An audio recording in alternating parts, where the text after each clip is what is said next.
Welcome to Tucker Carlson today. So on our nighttime show not long ago, we were doing a segment on the mass incursion, that's not an overstatement, of men, biological men, into women's sports and their sudden dominance in women's sports, and asking the question, what does this mean for actual women who are trying to compete against other actual women without the biological advantage of massive upper body strength?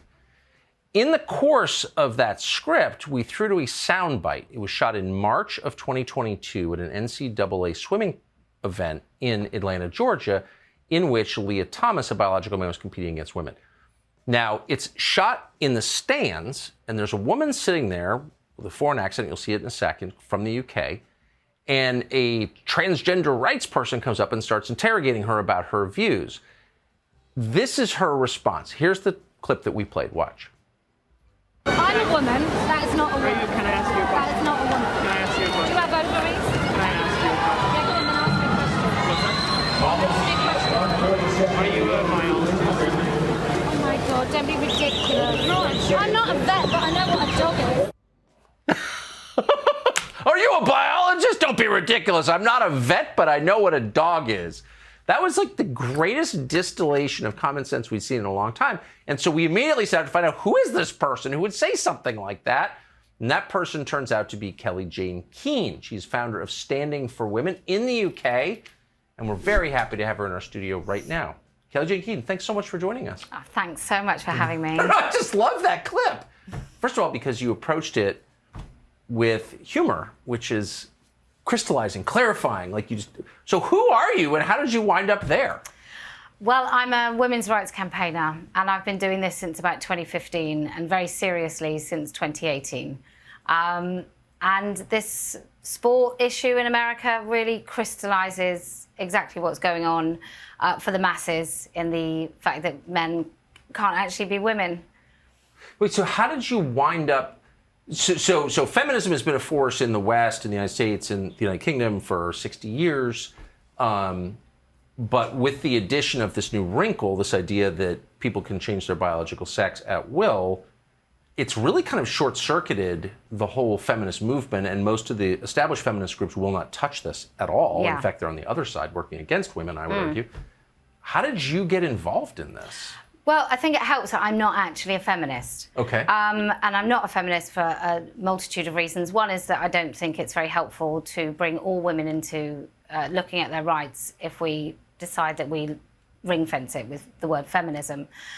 The fact that feminism right now is pro-sex work, pro-trans, really anti-women in many aspects, Yes. also helps me not identify as a feminist. If you're for prostitution, you're probably not on the side of women, you're on the side of the pimp. Yeah, totally, 100%. Yes. Yeah. It's so, again, so nicely put. Thank you for sex work. My God. But what were you doing? Like, how did this grab your attention, and how did you decide this is important enough that I want to get really involved? Well, my organisation, Standing for Women, we've been working in the UK, and we've fully acknowledged that a lot of this culture is coming from the US. A lot of the money's coming from the US. A lot of the pharmaceutical power is coming from the US. And so I can put out fires in the UK, but really it's all coming from the United States. So it has to be fought here. Well, I think you're exactly right, and it's our ugliest, most destructive export, and that's saying a lot. I would say even worse than our armaments that we send abroad, because it corrodes the human soul. But were you aware of this? Yeah. Like, have you been aware of this for a long time? Yeah, 2015, I came across this. So I was in an online women's group, and then it was being populated by lots of men. Now, I would call those men autogynephiles, which means that they are very happy with themselves embodying female clothing and identities. And by happy, I mean aroused. And so it just became populated. And when I raised the question, like, are these people women? The vitriol was just something I'd never experienced, both from women and these men. And so I thought, well, I can't talk about it, so that's all I want to talk about. And I was a stay-at-home mum, happily married, stay-at-home mother of 4. And then this came up, and I was like, I'm just not having it. What did they say? So you asked, as you just said, a simple question: Are these really women? Mm-hmm. And what was the response that you got? Yes, you're evil. You're a transphobe. You're a bigot. You're hateful for even questioning men that really did look like 60-year-old men in women's clothing with their soft focus pictures and, this exchange of women fawning all over them. It's really bizarre. And I just thought, look, I'm just not having it. I've got 4 kids. One of my children is a daughter. And I'm just not having it. She deserves to go wherever she wants, female-only spaces, and expect not to see a single man in that space. That's not too much to ask. No, I think it's kind of been the arrangement for all human civilization. And so you say that, I mean, I don't think that's a radical or, quote, anti-trans statement. Did anybody say, that's a fair point? No, you're not allowed to say it. And I was on the left. And so it's specifically in lefty groups, the vitriol was unbelievable. So I would have this question, does my 11-year-old daughter have the right to use a female-only space and not see an adult male appendage? If I put it that way. And I was told, no, you're raising a transphobe, she's a bigot, she's a pervert. If your daughter was looking at people's genitals, I'm serious. I'm serious. I felt like I was in an episode of The Body Snatchers. It was so weird. So your daughter doesn't have so if there's some naked dude swinging around in the women's locker room or bathroom, it's your daughter's fault. She's the criminal for noticing? Yeah.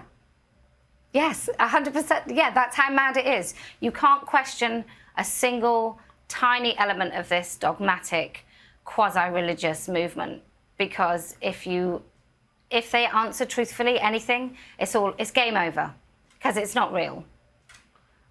It's not real. That is absolutely the most basic observation about it. I just take a quick detour because I'm interested in your thoughts. Like, where does this come from, do you think? I mean, it comes from the U.S., you're absolutely right. But what would take a perfectly sensible, rational, middle-aged adult and transform that person into like some weird programmed cult member? I don't know. I wonder if there is a general infantilization of a population in which you can convince them of this stuff. But then if we look in history, it doesn't take that much to convince a population of something preposterous or evil. No. I'm not saying that this is like Nazi Germany, but perfectly reasonable people became tyrannical, evil humans and participated in something just so vile. I don't think it's beyond the wit to look at history and think, we've always been able to do this. I mean, we just had it with the pandemic. There are easy ways to convince people to do stuff. What worries me is that so many are willing to do it without even thinking. There's no thinking. Like, really, does a little girl not deserve the privacy away from a grown man? Or even just women? Don't I have the right to be able to get undressed somewhere or go to the loo without worrying that there's a man in that space? Like, how insane. So you were a Labour voter, I assume? I was, yeah. No.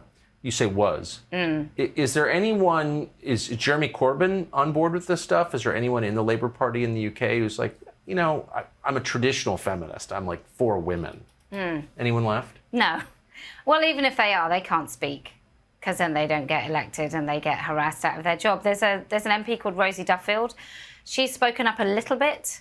But I think I don't know whether I was a complete idiot, but I didn't realise the misogyny of the left was quite so rampant. And it is so rampant. Tell me what you mean. Well, very many of them are pro-pimp.